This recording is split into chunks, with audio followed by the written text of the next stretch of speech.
U plus dou I ditambah epsilon IJ.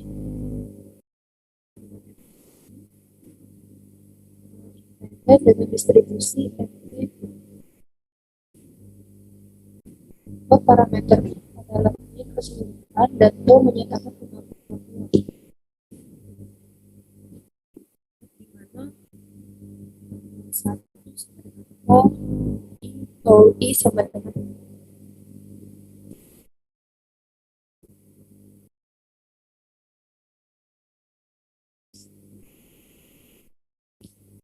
lanjut mas.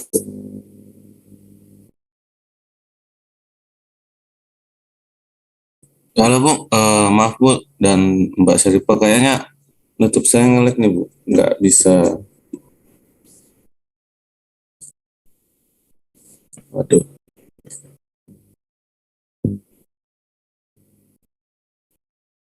Dicoba nanti lama-lama sok bisa itu.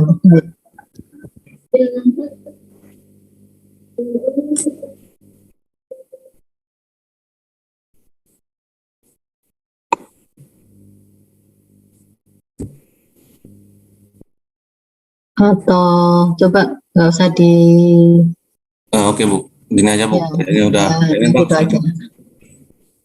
Gini aja Bu, nggak apa-apa ya Bu, gini aja Bu. Ya, Ya, silakan Mbak. Di sini dalam manuver satu arah ada terdapat hipotesisnya juga, yaitu yang H0 itu menyatakan semua perlakuan memberi respon yang sama, dan H1 itu terdapat dua kelompok perlakuan yang memberi respon yang berbeda. Dalam manuver satu arah ini ada 4 uji yang digunakan, yaitu ada Will, uji Roy, uji Pillay, dan uji Lowry-Hotelling. Nah, selain itu nanti akan dijelaskan tentang Hospok, Hospok. Lanjut, Mas. Sebelum menguji, sebelum kita masuk uji Will, itu akan ada perhitungan lambda terlebih dahulu dengan rumus seperti ini. Akan didapat nilai agent dari persamaan ini, W inverse B kali B dikurang lambda I.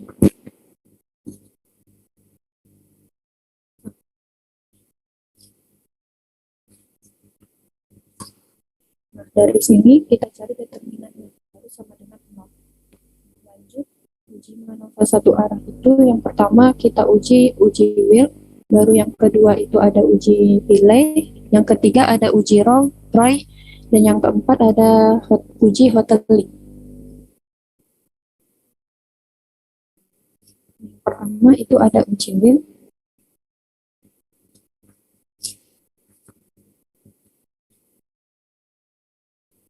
Dimana rumus uji Will itu ada determinan W per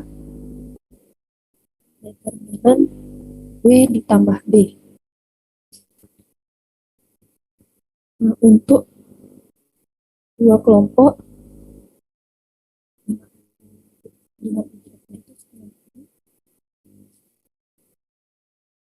dan ada untuk 3 kelompok dan juga ada untuk K kelompoknya.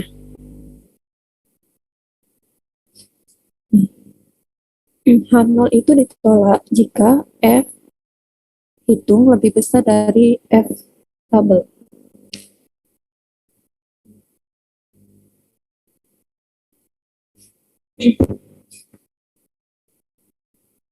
Kemudian ada uji Pillay. Nah, uji Pillay itu rumusnya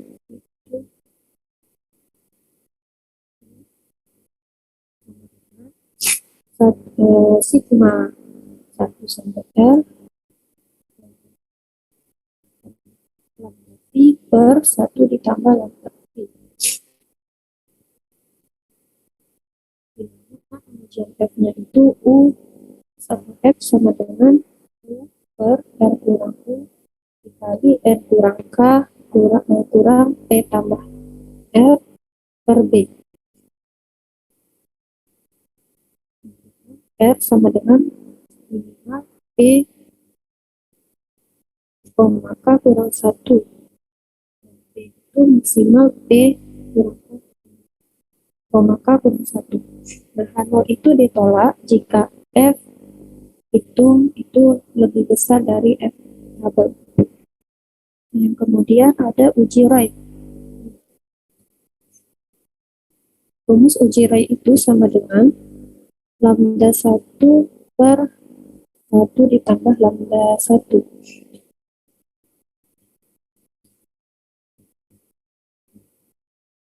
Untuk uji statistiknya yaitu F sama dengan N dikurang B kurang 1 kali lambda 1 per B.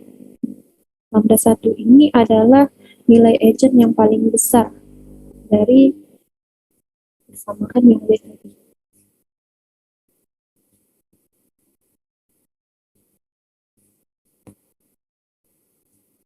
Yang keempat itu ada uji Lowry-Hotelling.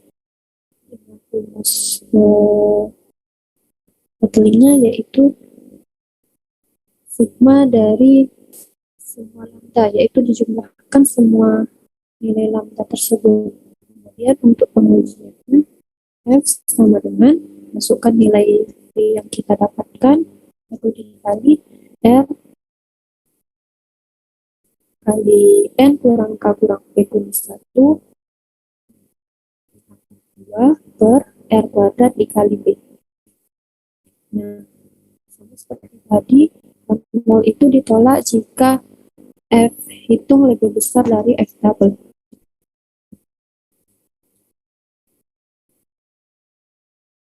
Di sini ada contoh kasusnya.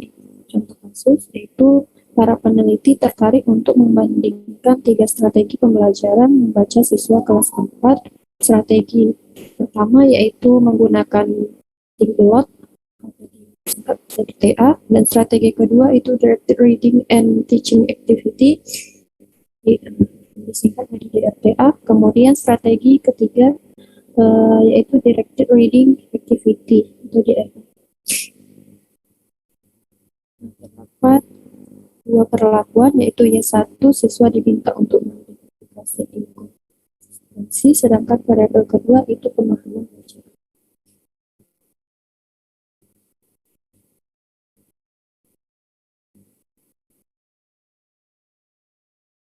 Sebelum memasuk uji, kita harus mencari lambda terlebih dahulu.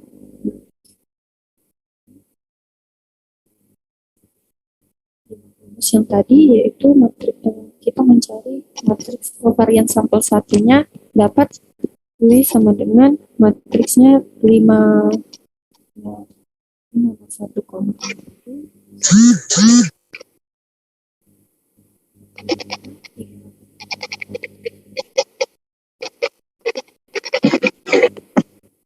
setelah dapat matriks covarian dari W1, W2, dan W3, kemudian ditotalkan.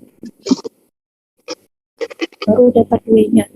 Kemudian, setelah mendapatkan W, baru kita mencari B-nya. Dengan rumus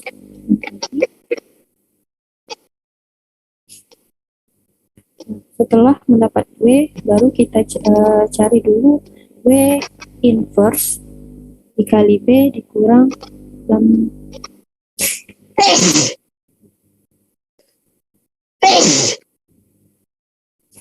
Nah, dari situ kita cari determinannya. Kemudian belum dapat lambdanya. Nah, dari persamaan determinan W inverse dikali B dikurang lambda, itu akan dapat lambda 1 dan lambda 2-nya. Ada uji Wilks.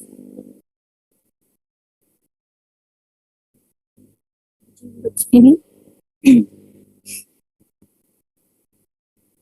dari determinan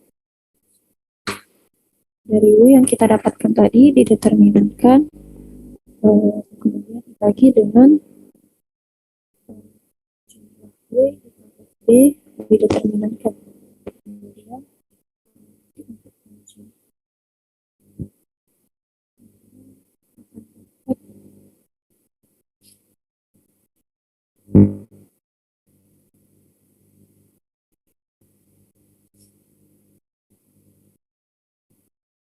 dapat uji F-nya, kemudian kita cari F tabelnya. F tabelnya itu 2,56. Nah, didapat dari hasil tersebut, H0-nya ditolak.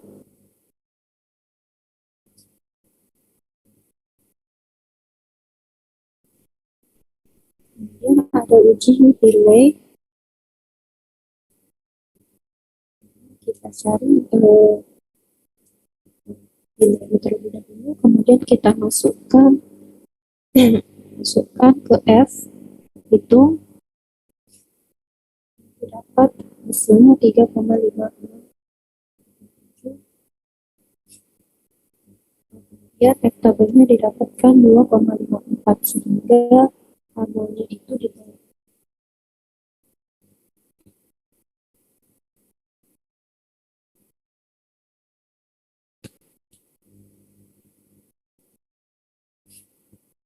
Lanjut, Mas. Kemudian ada uji Roy. Uji Roy itu, nah tadi kita mendapatkan lambda stabilnya itu 3,132 dan lambda 0,4380. Lambda 2 sama dengan 0,438069. Nah, di sini kita masukkan di dalam rumus uji Roy-nya, yaitu lambda satunya kita cari yang terbesar, nilai terbesarnya, nilai eigennya terbesar.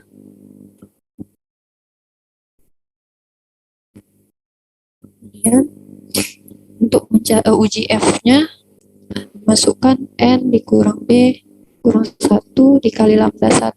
Lambda 1 tadi ingat yang terbesar per B. Dapat hasilnya yaitu 7,425.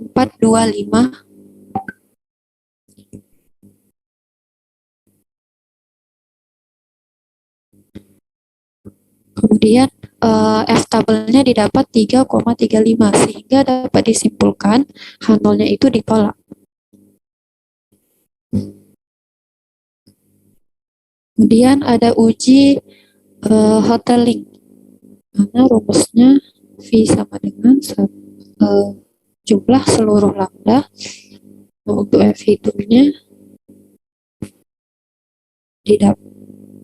didapat hasil yaitu 3,875 dan F tabelnya didapat 2,56, sehingga H0 itu ditolak.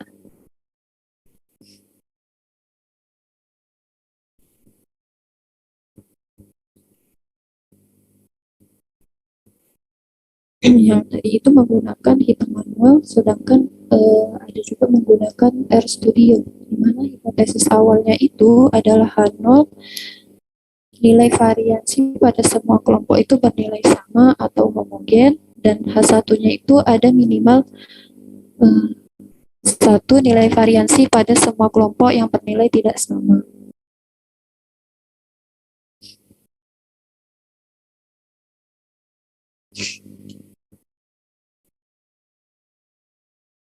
Di sini juga ada menggunakan SPSS. Dapat disimpulkan ada uji Pillay, Wills, Hotelling, dan Roy.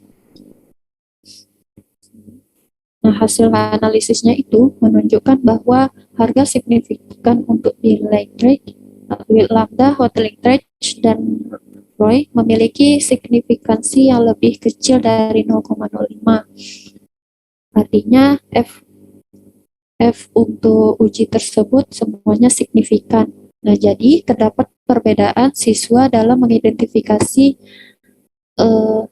inkonsistensi dan pemahaman bacaan antara siswa dengan strategi TA, DRTA, dan DRA.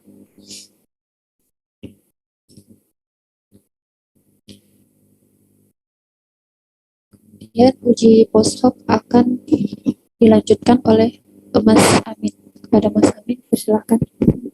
Ya baik, terima kasih kepada Mbak Syarifah yang telah memaparkan peran pertama. Nah, di sini saya akan memaparkan tentang post hoc itu sendiri. Nah, teknik tes post hoc bertujuan untuk mengetahui variabel manakah yang memiliki perbedaan signifikan setelah H0 ditolak. Jika asumsi homogenitas varian terpenuhi, maka teknik yang bisa kita gunakan adalah yang pertama itu ada 2K, Bonferroni, Duncan, dan Chef, dan yang terakhir itu dan yang lain-lainnya. Nah, teknik 2K juga bisa disebut dengan HSD, Counseling Significant Difference. Untuk melakukan teknik ini, kita memerlukan salah satu tes statistik yaitu Q yang dianalogikan dari statistik T yang didefinisikan secara matematis. Selanjutnya itu uji T. Nah, terlebih dahulu kita perlu pahami bahwa uji T ini bertujuan untuk memperkirakan perbedaan sebenarnya antara rata-rata dua kelompok dengan menggunakan rasio perbedaan rata-rata kelompok atas kesalahan standar gabungan dari kedua kelompok tersebut. Nah, untuk rumus uji T itu sendiri bisa teman-teman lihat, yaitu X1 dikurang X2 per S2 dikali 1 per N1 ditambah 1 per N2. Di mana H0 ditolak jika T lebih besar dari TA dikali N1 ditambah N2 ditambah NJ dikurang 1. Nah, hipotesisnya H0 tidak ada, jika H0 tidak ada perbedaan rata-rata hasil belajar siswa dari metode pembelajaran TA dan DRA.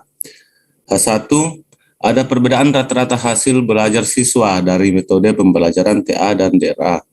Analisis dari segi TA dan RA. Selanjutnya yaitu analisis dari segi TA dan DRA. Nah, di sini terdapat Y1, di mana T sama dengan 84,80 dikurang 81 di 81,20 per 36,19 dikali 1 per 10 ditambah 1 per 10. Sehingga hasil T dapat kita temukan yaitu 1,34. Seperti yang rumus sebelumnya bahwasanya TA dikali N1 ditambah N2 ditambah NJ dikurang 1, sehingga kita masukkan nilainya yaitu T 0,05 dikali 0,05 dikali 30 dikurang 3 sama dengan 2,05. Karena 1,34 lebih kecil daripada 2,05, maka H0 ditolak. Maka kesimpulannya tidak ada perbedaan rata-rata hasil belajar dari siswa dari metode pembelajaran TA dan DRA. Sedangkan terhadap Y2, di mana T sama dengan 81,50 dikurang 74,10 per 40,50 dikali 1 per 10 ditambah 1 per 10. Sehingga T-nya itu kita temukan 2,60. Nah, ketika kita telah substitusikan nilainya, maka kita akan mendapatkan nilai TA dikali N1 ditambah N2 ditambah NJ dikurang 1 itu sama dengan 2,05. Karena 2,60 lebih besar daripada 2,05, maka H0 ditolak. Maka kesimpulannya terdapat perbedaan rata-rata hasil belajar siswa dari metode pembelajaran TA dan DRA. Kesimpulannya, di antara metode pembelajaran TA diketahui bahwa tidak terdapat perbedaan rata-rata pemahaman hasil belajar siswa, sedangkan jika dilihat dari DRA terdapat perbedaan rata-rata hasil belajar siswa.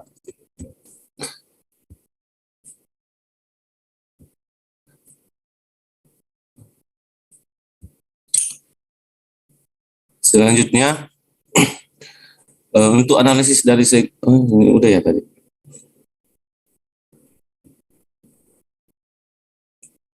Nah, untuk analisis dari segi TA dan DRA, hipotesis H0, tidak ada perbedaan rata-rata hasil belajar siswa dari metode pembelajaran TA dan DRTA. H1, ada perbedaan rata-rata hasil belajar siswa dari metode pembelajaran TA dan DRTA. Ini sudah ya tadi.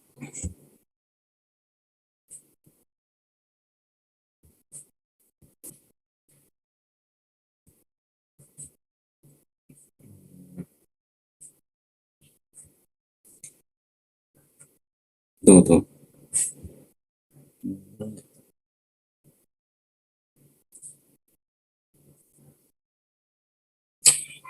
Selanjutnya kita berangkat kepada uji cukai.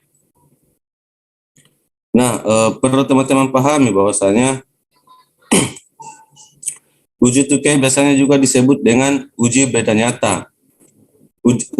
Uji beda nyata jujur atau BNJ atau Hohenstein Significant Difference atau HSD diperkenalkan oleh Tukey itu sendiri pada tahun 1953.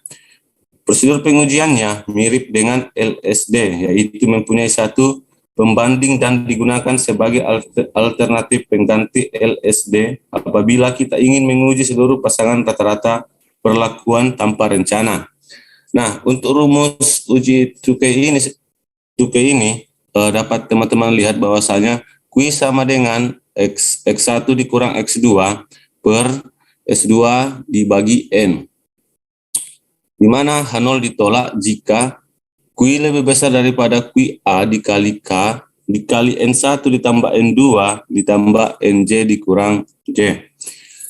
Nah, untuk analisis dari TA dan DRA-nya, untuk hipotesis H0, tidak ada perbedaan rata-rata hasil belajar siswa dari metode pembelajaran TA dan DRA. Sedangkan H1-nya, ada perbedaan rata-rata hasil belajar siswa dari metode pembelajaran TA dan DRA. Jika terdapat Y1, di mana Q sama dengan 84,8 dikurang 81,2 per 36,19 per 10, sehingga Q-nya yang kita temukan yaitu 1,89.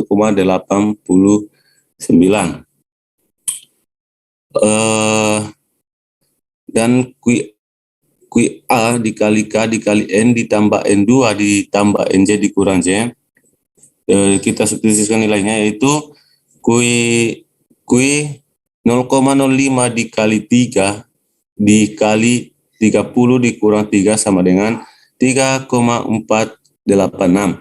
Karena nilai 1,89 lebih kecil daripada 3,486, maka H0 diterima. Sehingga kesimpulannya diperoleh tidak ada perbedaan rata-rata hasil belajar siswa dari metode pembelajaran TA dan DRA terhadap Y1. Sedangkan terhadap Y2, yaitu Q 81,50 dikurang 74,10 per 40,50 dibagi 10, sehingga hasilnya itu 3,68.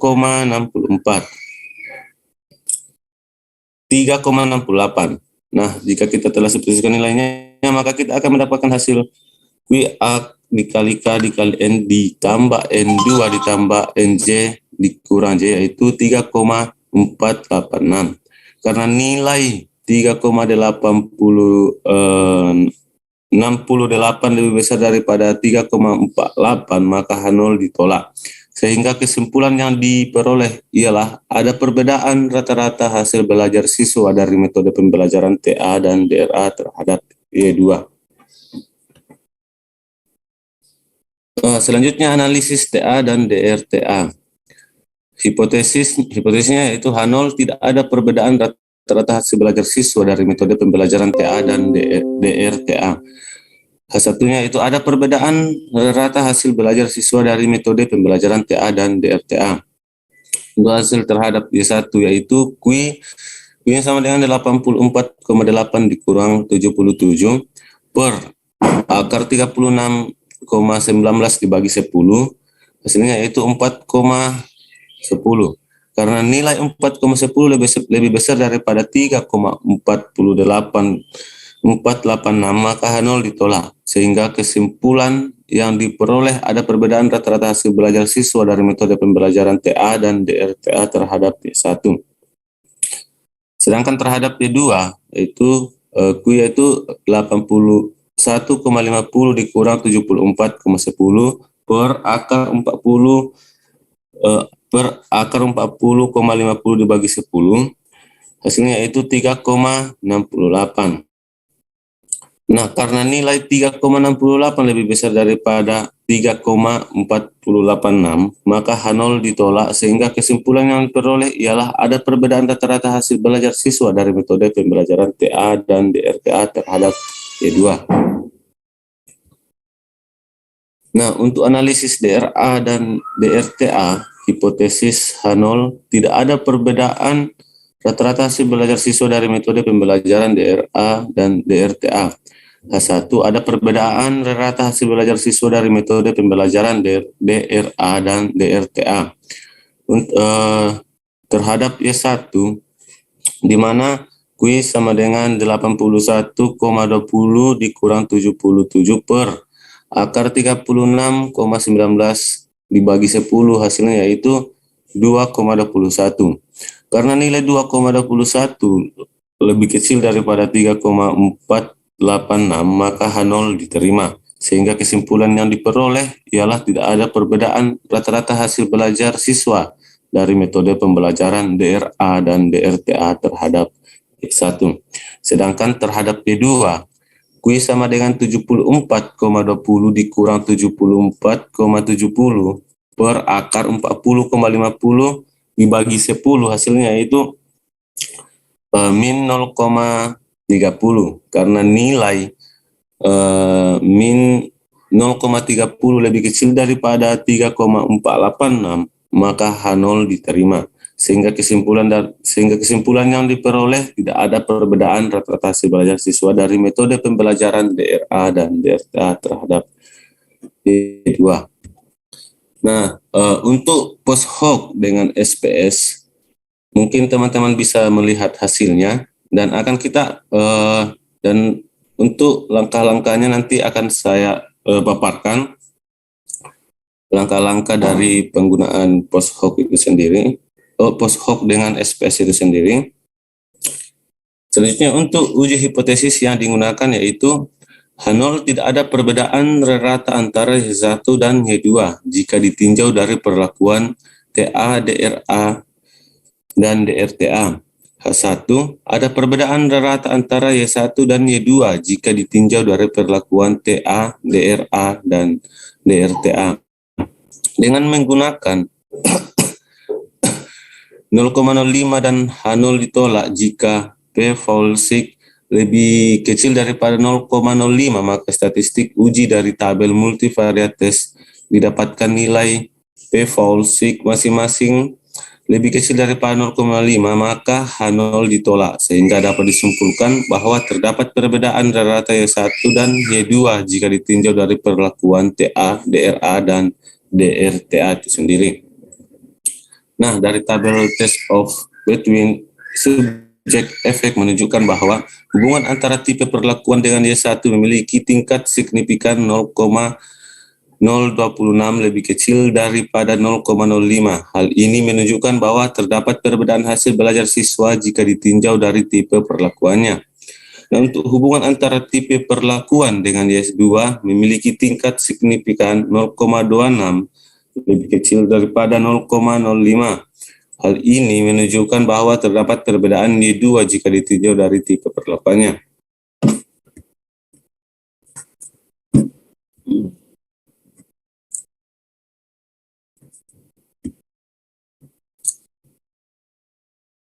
Nah, selanjutnya post hoc test digunakan untuk mengetahui variabel mana yang memiliki perbedaan yang signifikan dengan melihat ada atau tidaknya tanda-tanda pada kolom mean difference. Tanda-tanda bintang menunjukkan adanya perbedaan yang signifikan.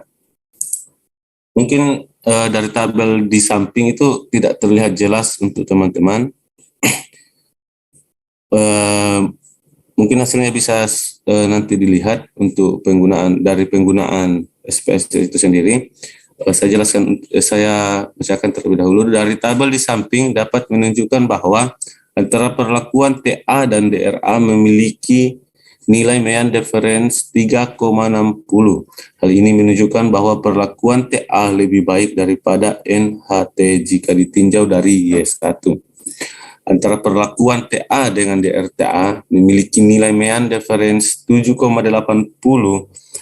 Hal ini menunjukkan bahwa perlakuan TA lebih baik daripada perlakuan DRTA dari Y2. Selanjutnya,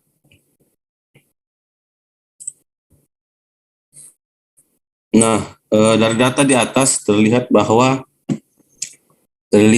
nilai signifikan Y1 dan Y2 mempunyai nilai lebih dari 0,05. Hal tersebut dapat menyimpulkan bahwa tidak terdapat perbedaan yang signifikan dari strategi yang digunakan dalam hal ini H0 ditolak. Nah, untuk penggunaan SPS itu sendiri saya akan paparkan dari file PDF kami.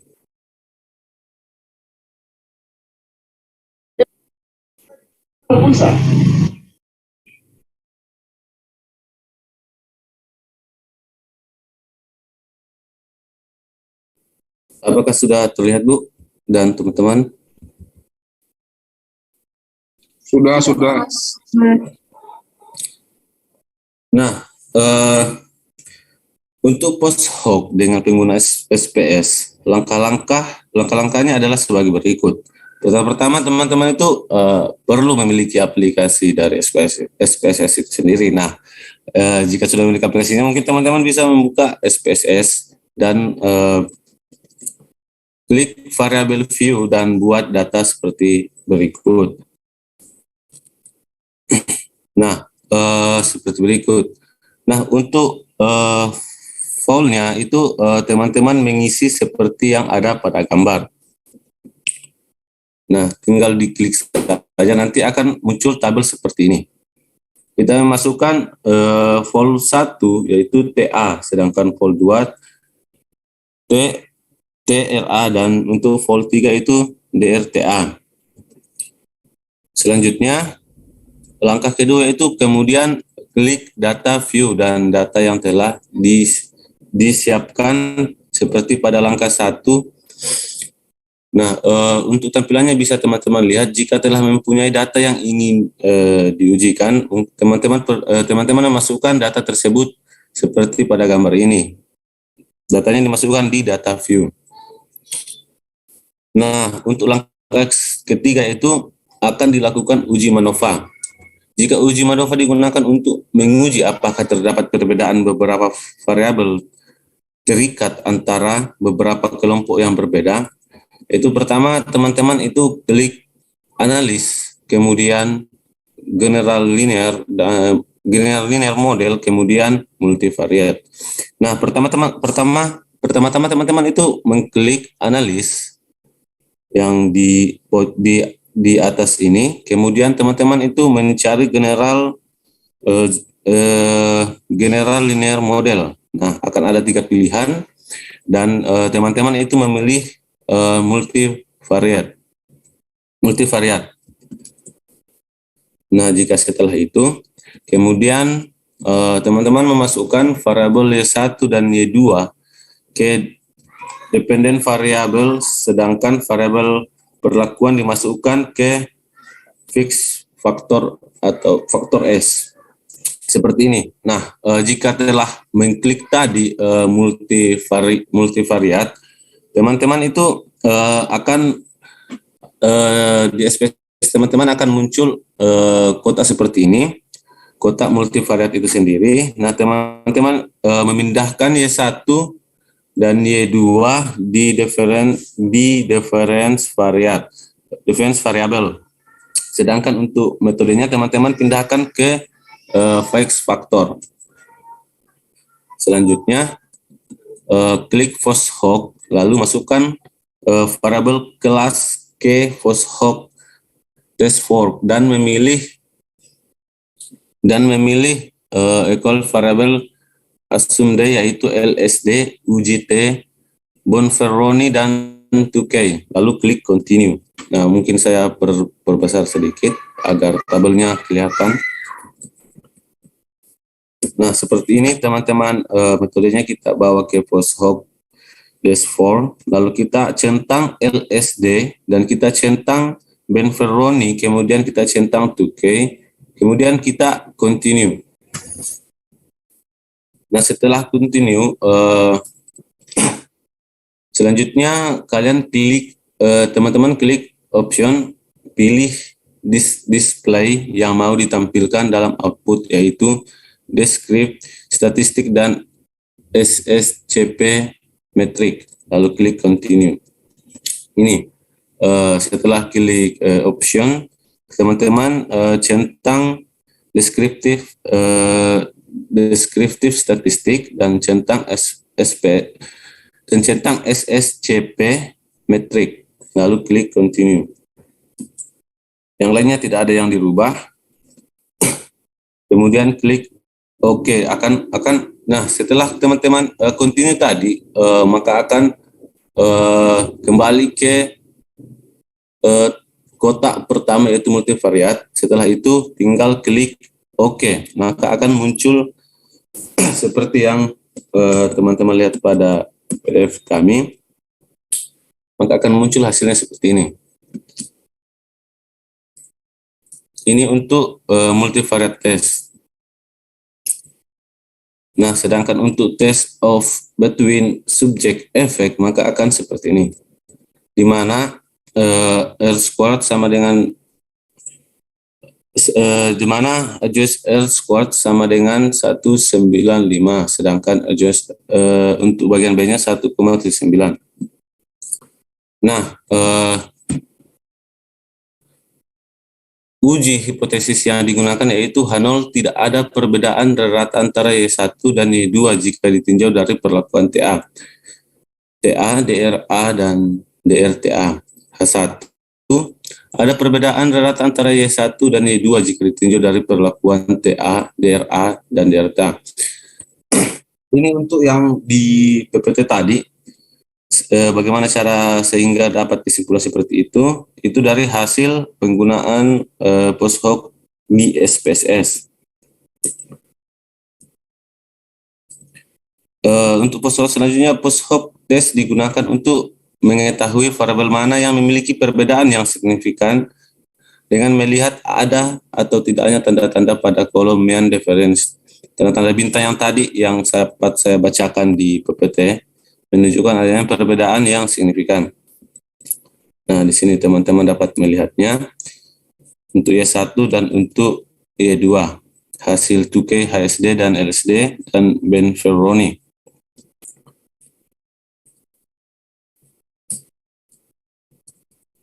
Nah, tadi sempat saya bacakan bahwasanya dari tabel di atas itu dapat menunjukkan bahwa antara perlakuan TA dan DRA memiliki nilai mean difference 3,60.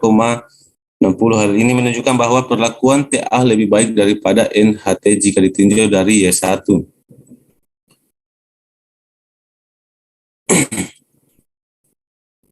Sedangkan antara perlakuan TA dengan DRTA memiliki nilai mean difference 7,80. Hal ini menunjukkan bahwa perlakuan TA lebih baik daripada perlakuan DRTA dari Y2.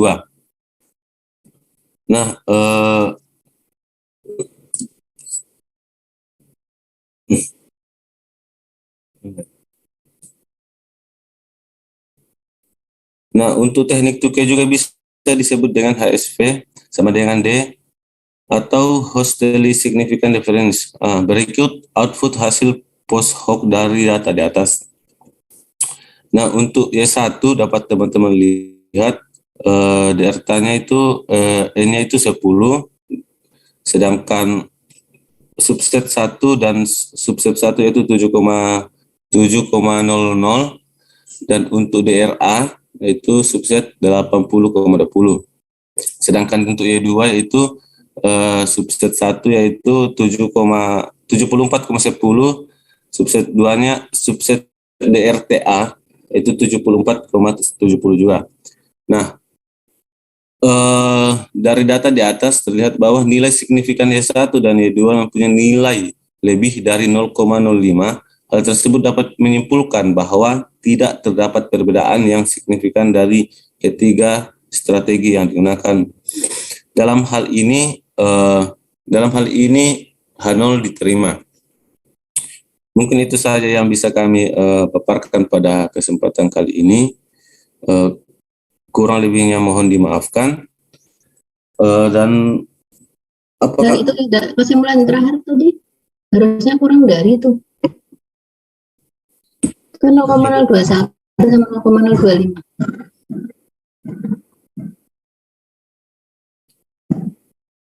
kenapa Bu? Signifikansinya kan 0,021 sama 0,026 loh. Kok tadi tidak ada perbedaan? Yang dikatakan baru saja.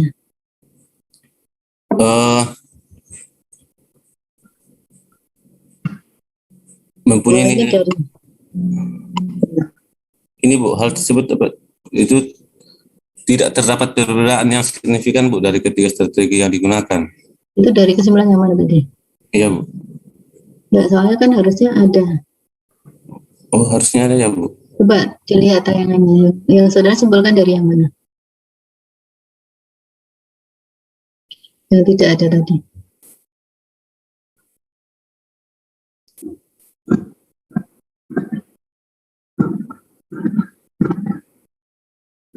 Oh, ini sebetulnya apa tuh?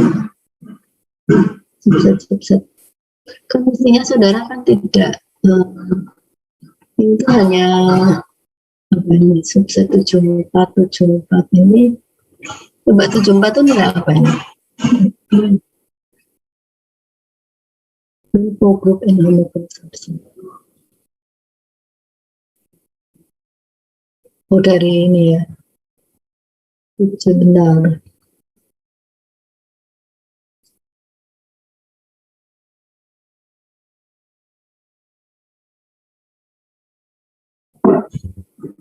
Oh, ini saudara potong-potong gitu loh. Coba ini satu itu mana dimaksud apa ini? Saya jarang menggunakan itu. Jadi sebetulnya cukup dari ini ya, dari hasil yang di atas tadi. Yang coba itu apa? Nah ini 74 itu nilai apa? 74,77760 itu sebenarnya apa?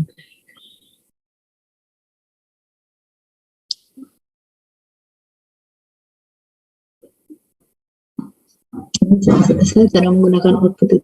Biasanya kalau posok ya sudah yang tadi, yang di atas tadi ada Bonbaroni, ada Tuke, kemudian ada LSD. Nah itu makanya perlu dari yang saudara tuliskan itu sebetulnya tadi kan ada subset nilai 74, nilai 80 itu sebetulnya nilai 4. Itu sebenarnya dari ini sudah cukup ya. Kesimpulan ini, coba Pak, kesimpulan dari ini ada perbedaan nggak? Jadi kalau berbeda berarti saudara itu mengambil output yang tidak benar. Itu tidak ada perbedaan pengalaman ketiga strategi. Padahal kan ada dari multivaria tadi kan ada. Coba dari multivaria tadi. Kalau ketiganya itu berarti kan dari multivariate atau kalau pervariate itu ya dari test between subject tadi. Nah itu hati-hati ketika menggunakan output, saudara harus pahami betul tuh output tentang apa ya. Nah, kalau dari coba ke atas. Sebetulnya kalau dari multivariate itu sudah cukup dari di atasnya. Nah, saudara nanti malah salah menyimpulkan kalau saudara mengambil output yang sama.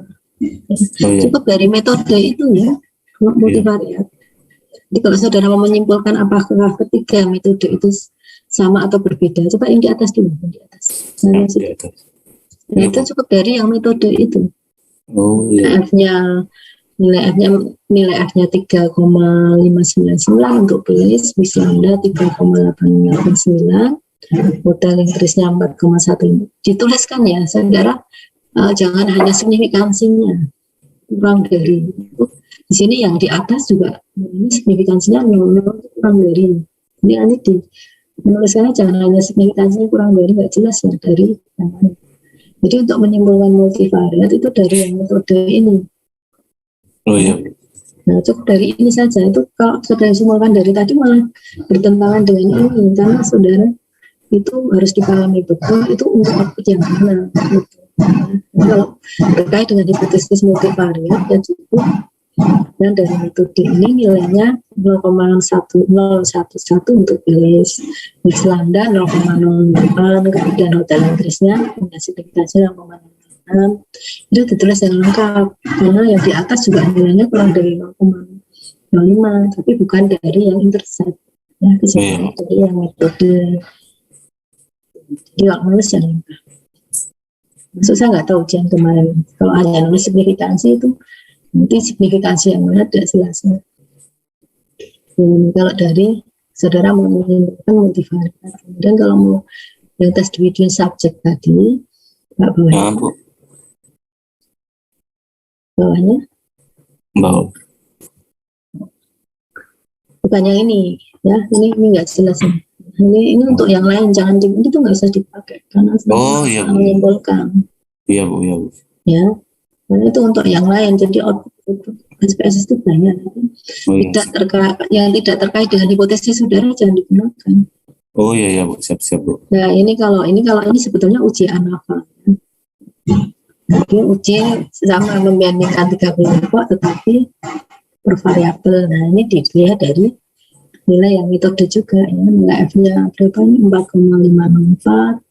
Nilai yang bisa I2 4,171, signifikansinya 0,21 dan 0,62. Ini kalau mau menentukan secara univariat untuk ketiga metode, tapi ini sebenarnya juga tidak diperlukan kalau kaitannya dengan analisis ini, karena saudara cukup dari multivariat kemudian ke posotnya. Oh iya Bu. Ini juga tidak diperlukan. Ini yang nggak diperlukan ya tidak usah disimpulkan. Iya Bu. Oke, nanti mungkin ada reaksi. Kemudian coba ke atas lagi. Atasnya Bu. Mulai dari awal aja. Nanti ada beberapa revisi dari saya, beberapa komentar dari saya. Mulai dari awal.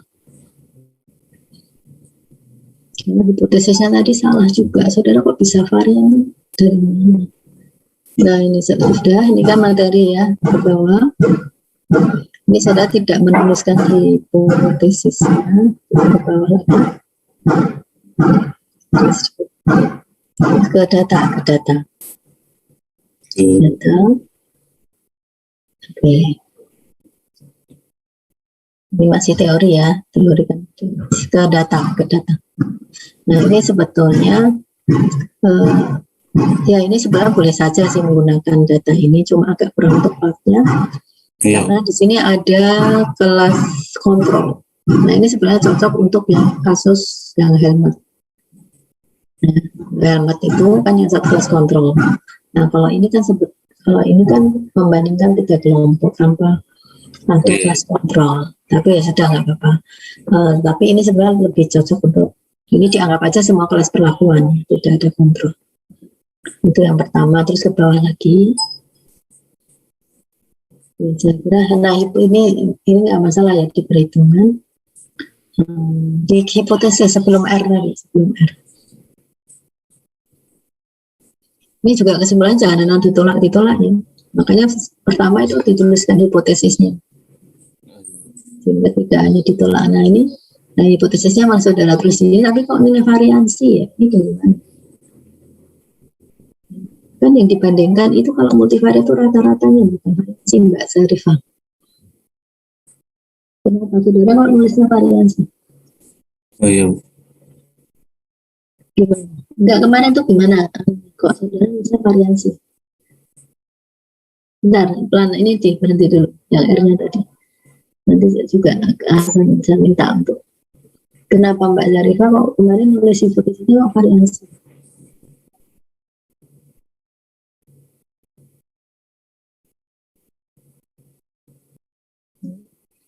Jadi ini yang dibandingkan itu rata-ratanya, jadi jangan variansi ya. Hipotesisnya itu udah salah. Kalau sudah variansi, agak metode, bukan apa, itu untuk uji asumsi. Nah, itu dibutuhkan. Kemarin kan data ini karena saudara habis ujiannya. Tapi pertama tuliskan hipotesis yang betul dulu. Ya, ada perbedaan antara ketiga metode. Kemudian coba apa ya? Yang kalimat itu juga ada yang kurang pas. Ke atas lagi coba. Selain hipotesis yang tidak benar, yang kalimat ke atas yang kasusnya itu kan saudara, sebelum perhitungan itu kayaknya ada kalimat yang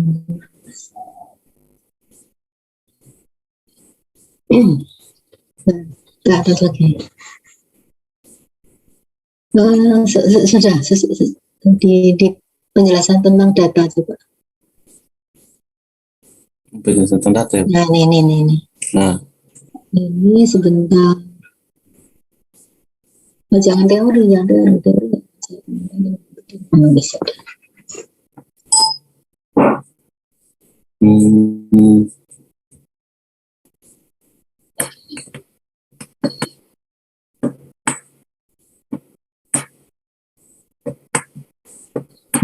Stop. ya Bu. Nah, ini saya nulis terdapat dua perlakuan, yaitu Y1 dan Y2 itu bukan perlakuannya ya. Itu variabel yang diukur. Ya, perlakuannya ya ini yang strateginya itu perlakuannya. Load, kemudian DRTA, kemudian itu perlakuannya. Terdiri dari 3 level ya, ada 3 level, ada 3 taraf. Perlakuannya jadi strategi ya, strategi pembelajaran. Variabel yang diukur itu Y1 dan Y2 tadi. Y1 ini bukan perlakuan. Ini penting untuk pemahaman tentang jadi apa yang dimaksud dengan perlakuan, apa yang dimaksud dengan respon atau variabel diukur. Dan termasuk tadi hipotesisnya dibetulkan. Oke. Terus ini saudara kan sudah menuliskan lengkapnya. Tapi di R-nya itu tidak ada perhitungan lengkapnya. Itu di R-nya kan saudara sudah langsung pakai tidak pakai rumus. Coba ini masih ada waktu. Ini nggak salah, cuman kurang lengkap aja. Ini kan sudah langsung lambdanya pakai program seperti SPSS. Tapi ini udah bagus ya, sudah programnya langsungnya ya. Coba saudara masuk R, kemudian kerjakan yang pakai rumus tadi. Itu kan saudara sudah dapat mestinya ada perhitungannya, sudah dapat dari mana? Yang saudara Mbak Zarifah tambahkan tadi. Lambdanya sekian, kemudian sekian. Itu saudara peroleh dari mana? Karena di R-nya belum lengkap. Di R-nya di sini hanya W1, W2 sama W3. Tapi bagaimana? Kan berarti kalau yang Wislamda saudara harus menghitung matriks P ya. Nah, itu tidak ada. Ini sederhana.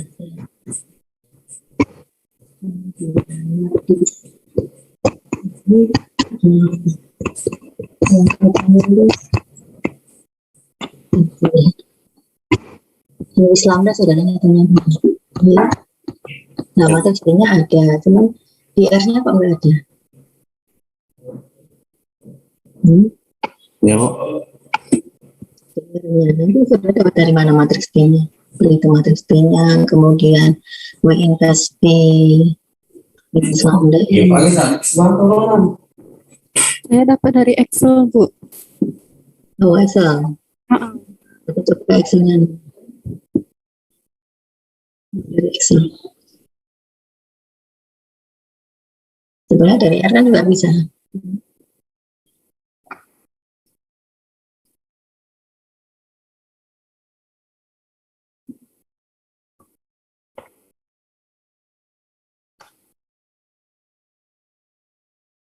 Excel-nya mana ya? Ini kan pertama menghitung B, kemudian menghitung P untuk yang Wislamda. kemudian menggunakan rumus, kemudian kalau yang lainnya menghitung eigen value dari P invest P.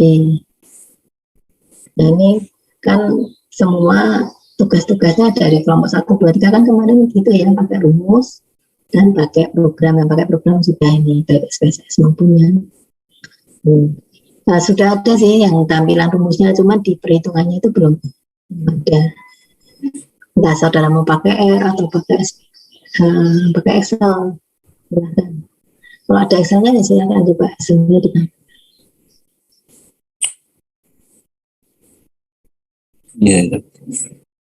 atau mau pakai R. Kalau pakai R kan tinggal W-nya itu dijumlahkan. Saudara masuk R, kemudian W1, W2 ini kan sudah dihitung W1, W2, W3.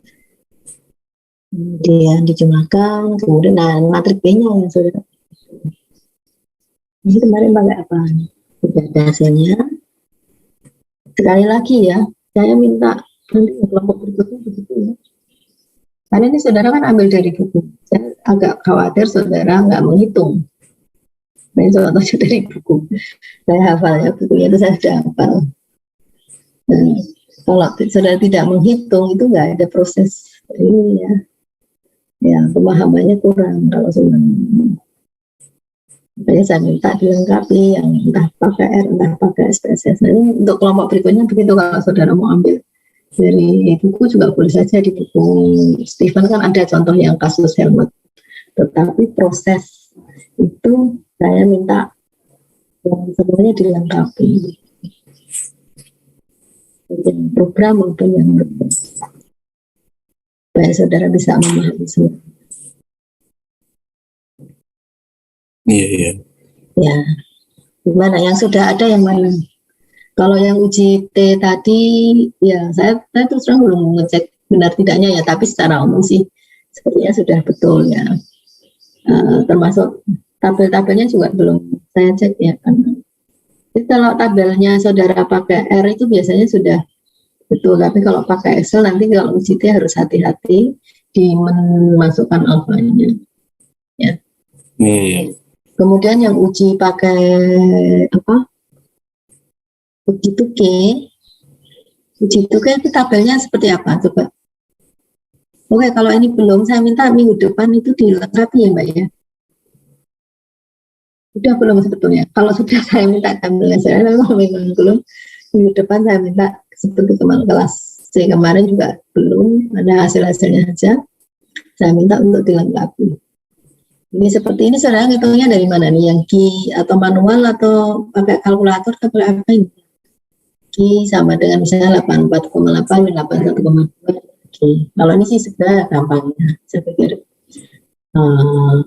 mungkin nggak saya cek nggak apa-apa. Tapi untuk yang uji manual tadi saya perlu cek ya. Cuma ini tabelnya aja. Coba saya minta. Ya, ini tabelnya saudara membacanya seperti apa? Tabel 2B. Karena ini di program ya, di programnya saudara kan nggak ada. Coba tabel itu yang saudara dapatkan tadi nilai Q-nya berapa? Q tabelnya tadi nggak yang tuke bukan yang hasil SPSS yang membaca tabel. Nah. Kalau yang SPSS saya kira sudah nggak ada masalahnya. Tapi ya tadi ya, saudara kalau caranya sih kurang, saudara harus tunjukkan signifikansi yang mana begitu. Termasuk kalau yang posok ya berarti atau saudara kasih inilah tanda di situ dibulatin output yang mana, atau kalau enggak selisihnya sekian. Kalau di output itu kan ada selisih rata-ratanya, kemudian signifikansinya. Nah, saudara tuliskan selisihnya berapa, kemudian signifikansinya berapa supaya saya bisa tahu memang saudara mengambil output yang benar begitu. Karena outputnya kan banyak. Nah sekarang saya minta yang tabel Q ini gimana? Tabelnya mana? Bisa di screenshot kan saudara kemarin beda. Mestinya sudah lihat tabelnya. Nah tabelnya saudara kalau PDF kan bisa potong itu khusus tabelnya. Kemudian bagaimana membacanya? Kalau ini Q-nya sudah betul K-nya 3, sudah betul ya derajat bebasnya. Dapat 3,48 itu dari mana?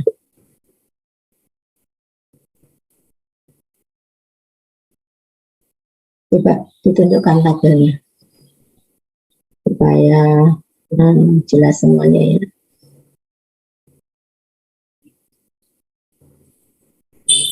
Mbak Asri ada tabelnya Mbak? Kemarin tabelnya dari mana? Di buku apa, kemudian dipotong saja tabelnya di text note itu kan bisa dipotong, kemudian di share, kemudian bagaimana membacanya.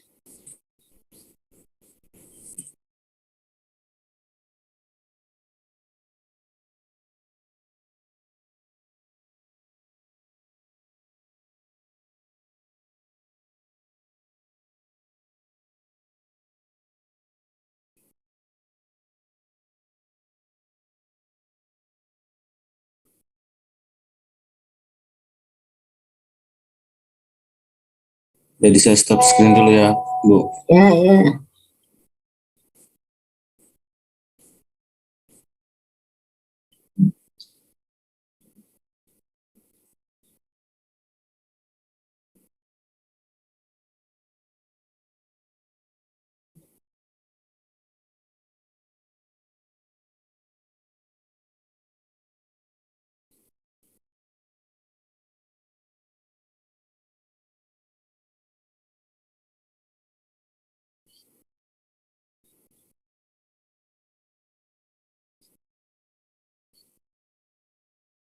Ya, jadi Mbak Zafira sama Muhammad Amin untuk yang pakai rumus multivariatnya besok dilengkapi ya. Saudara mau pakai R atau pakai SPSS, pakai Excel silakan, tapi perlangkahnya nanti dilengkapi. Yang R tadi belum makan.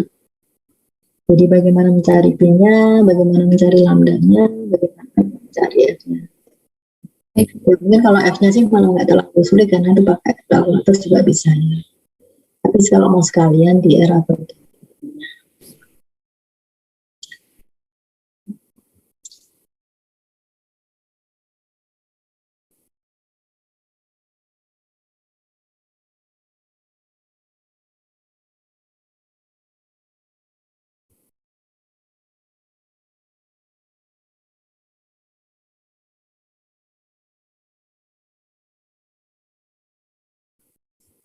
ya, saya tanya belum ada yang menjawab. Untuk asumsi itu sudah ya? Sudah saya berikan ya materinya ya? Sudah Bu, yang PowerPoint Bu. Nah, yang ininya sudah? Penjelasannya sudah ya? Kayaknya kemarin pas hari Senin itu kan dua topik ya? Manova sama asumsi ya? Sudah ya? Oke Bu, sudah Bu. Nah, ini dari sebelum ujian kedua sudah semuanya.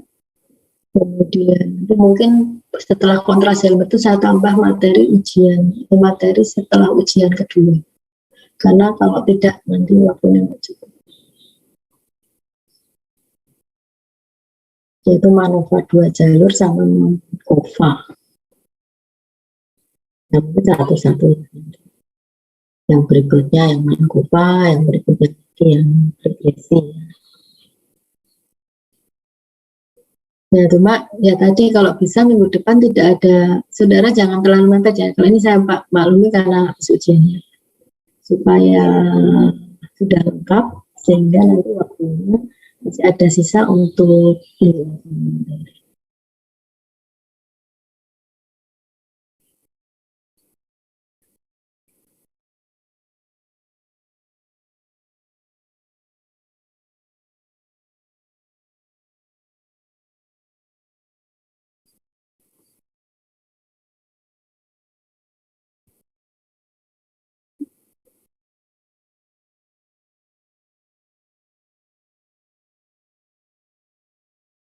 saudara habis ini ada kuliah.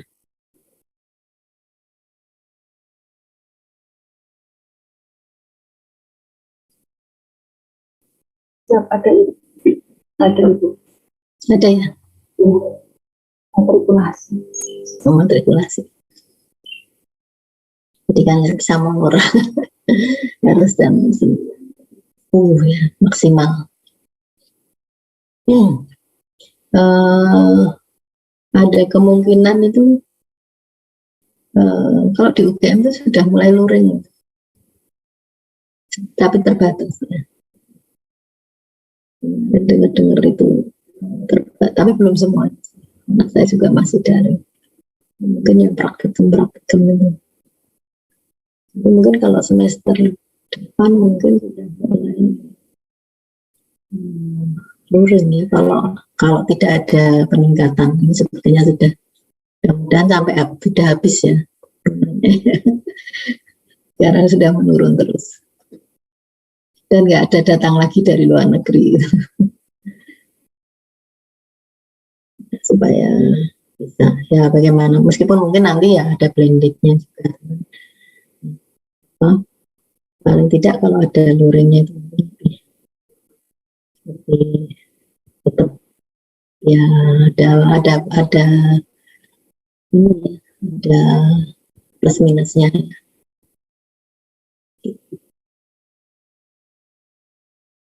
Dan ini seperti ini, kalau luring kan saudara bisa, semua teman-temannya bisa mencoba langsung.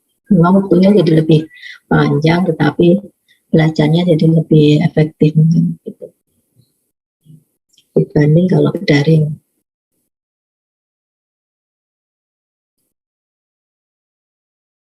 Di bukunya ini ada, bukunya Stephen ada, di bukunya Johnson juga ada itu tabelnya. Tabel gitu ada.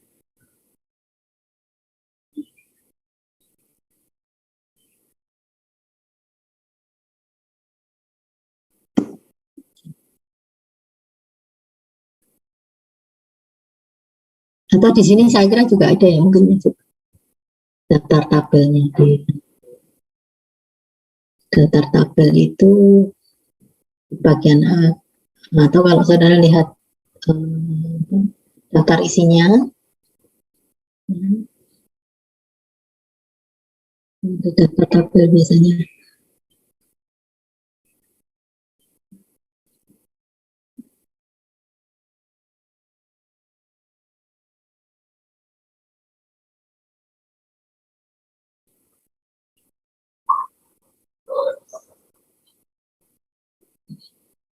Bagian akhir. Nah, ini tabel ya. List of komputer Sinta. Ada tabelnya. Coba ke bawah lagi.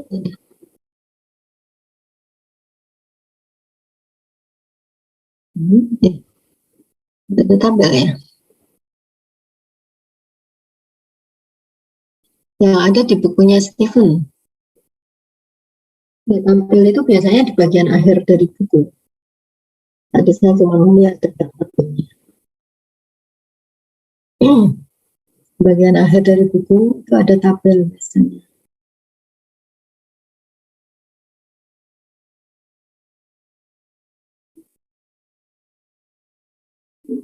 Atau bukunya ini Stephen. Bukunya Stephen tuh yang multivariate for social science. Statistical multivariate for social science. Itu ada tabelnya.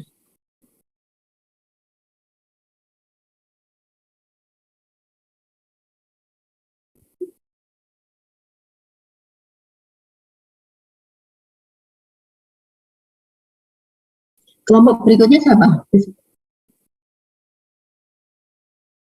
Ya, jadi berlangkahnya di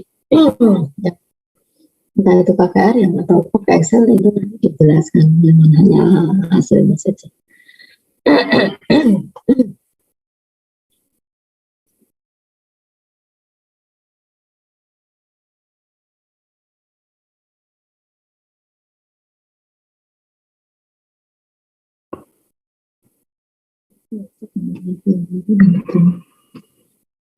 Ini tabel sudah 27.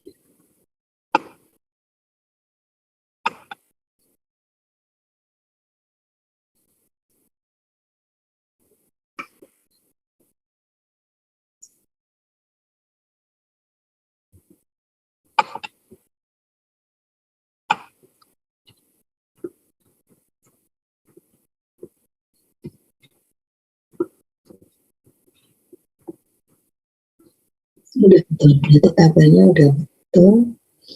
Gimana, ada dapat belum? Nah, kemarin dapat nilai Q-nya dari mana? Kok nggak dapat nilai Q?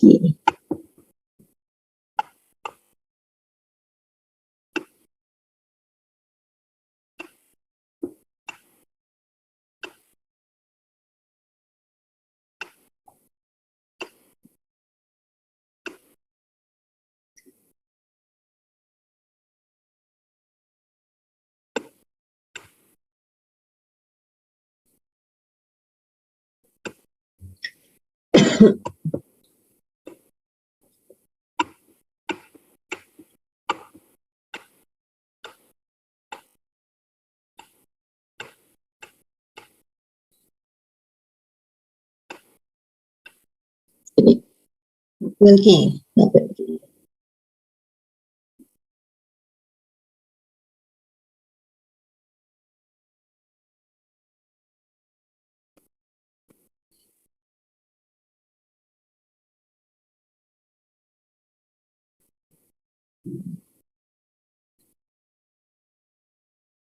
Ya, saya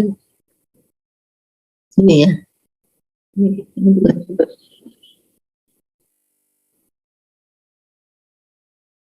Ke atas sedikit coba, itu judul tabelnya, Mas. Saudara pakai yang mana?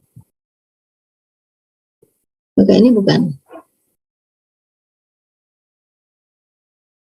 Mbak Syarifah bagaimana Mbak Syarifah?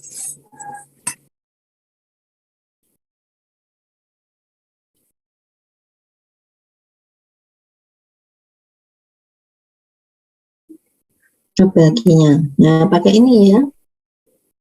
Oke, tabelnya. Kemarin Mbak Zarifah pakai mana? Saya ngambil Hah? Nah, ini ya. Saya akan besok selalu akan saya tanya ya.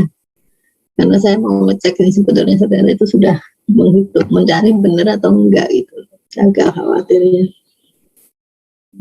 Karena kalau saudara tidak menghitung sendiri, tidak mencari sendiri, hanya mengandalkan hasil yang sudah ada, tujuan saya jadi tidak tercapai. Dan saya itu akan tercapai, atau tujuan perkuliahannya akan tercapai kalau saudara mengecek semuanya sendiri. Nah, ini dari tabel ini ya, coba gimana membacanya Mbak? Tadi kan derajat bebasnya berapa?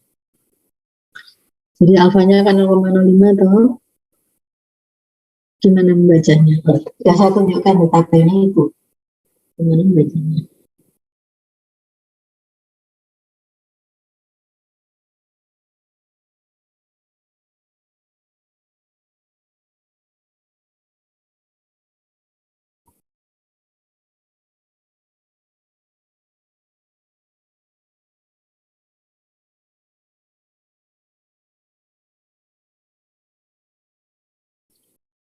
Kan sudah dapat.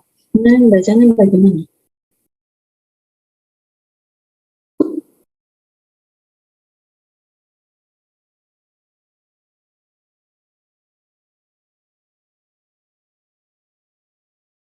Tadi derajat bebasnya berapa?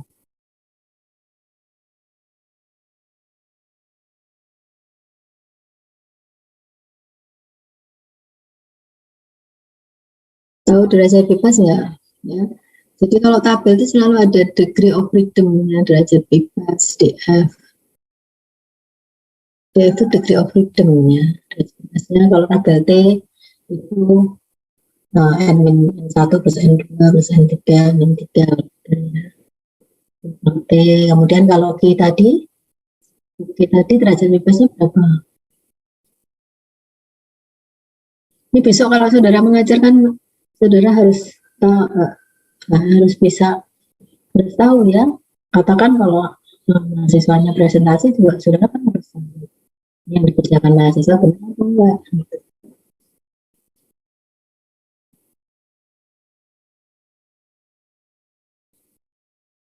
Dan ini nanti kalau lulus menjadi duta-duta ya, duta-duta bagaimana harus paham betul. Lulusan WNY itu nanti akan sangat dipercaya. ke mata kuliah yang susah-susah.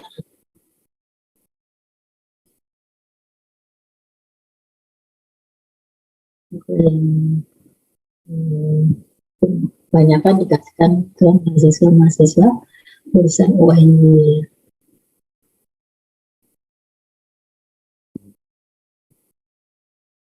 Gimana Mbak cara membacanya? Tadi kan dapat berapa nilainya? 3, nah ini gimana kalau ini sudah tunjukkan tabelnya? Banyaknya kelompok berapa? Ini sudah ada di tabel number of group, kemudian di error.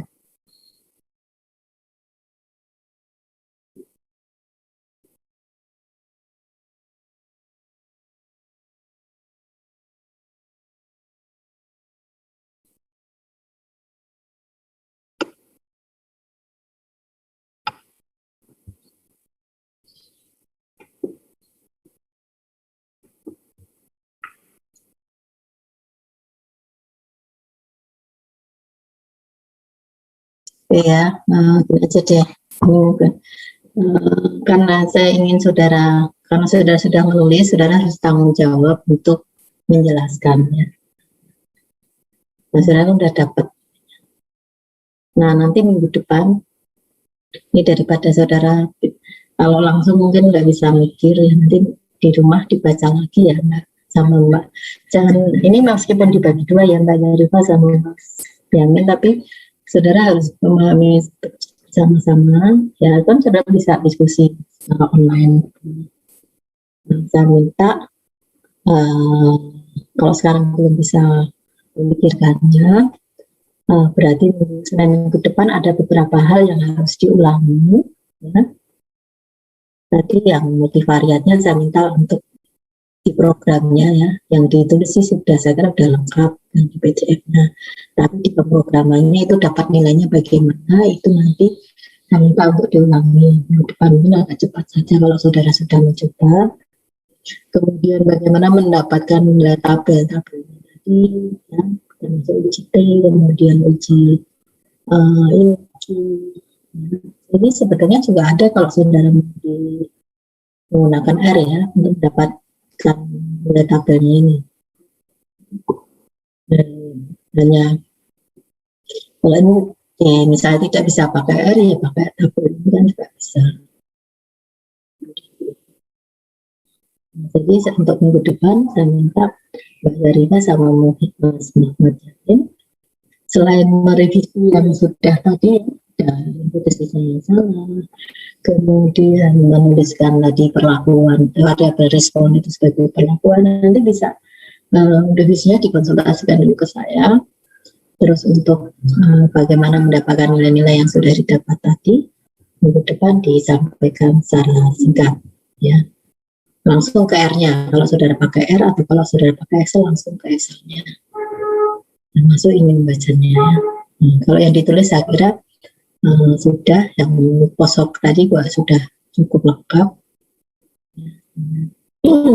Kalau yang posok saya kira karena itu rumus sederhana nggak perlu ditampilkan lagi, itu pakai kalkulator juga bisa. Cuman tadi ada kesalahan sedikit di SS-nya ya.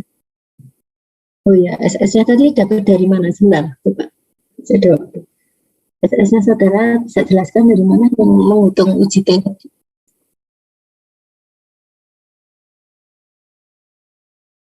Karena tidak ada penjelasan langsung SS-nya 39, SS-nya uji posok. Nah ini 36,19 itu dapat dari mana? Sama 40,50.